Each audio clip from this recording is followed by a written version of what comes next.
2023 সালের শুরুতে 11,90,00,000 টাকা ব্যয়ে মেহেরপুরে ভৈরব নদের দুই পারে 18 কিলোমিটার ওয়াকওয়ে নির্মাণ কাজ পায় কুষ্টিয়ার সৈকত এন্টারপ্রাইজ নামের একটি ঠিকাদারি প্রতিষ্ঠান। নির্ধারিত সময়ে কাজ শেষ করলেও ঠিকাদারি প্রতিষ্ঠানের গাফলতিতে নিম্নমানের সামগ্রী দিয়ে তৈরি হয় ওয়াকওয়ে। হালকা বৃষ্টিতে বর্তমানে বিভিন্ন স্থান দেবে গিয়ে নদী গর্ভে বিলীন হচ্ছে। তাতে কয়েক কোটি টাকার প্রকল্পে কোনো লাভ হয়নি এলাকাবাসীর। এছাড়াও অভিযোগ আছে ওয়াকওয়ে নির্মাণের জন্য জমি অধিগ্রহণ না করেই জোরপূর্বক দুই ফসলি জমি দখল করা হয়েছিল। কোটি কোটি টাকা খরচ করে রাস্তাটা যে তৈরি করেছে, রাস্তাটা এখন ভেঙে গেছে, রাস্তার একটা কাজ করার কোনো অগ্রতা সরকারের নেই। থেকে এখনো পর্যন্ত রাস্তার দিকে যেতে পারেনি।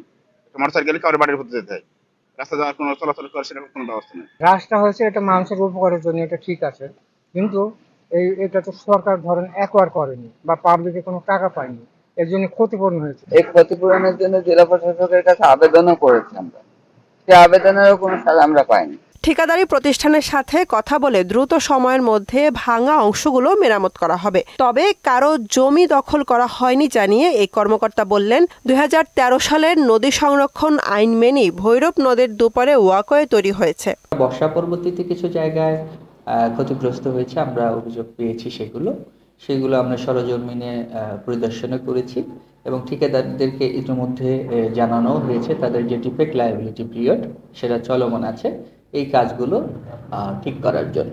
নদীর যে জায়গা, পাশাপাশি যে মহামান্য হাইকোর্টের রায় অনুযায়ী যে সিএস অনুযায়ী যে নদীর ম্যাপ, সেটাকে ঠিক রেখে আমরা কাজ বাস্তবায়ন করার চেষ্টা করেছি। জনগণের স্বার্থে কর্তৃপক্ষ প্রয়োজনীয় ব্যবস্থা নেবে এমন প্রত্যাশা স্থানীয়দের। বুশরাত জাহান, মোহনা সংবাদ।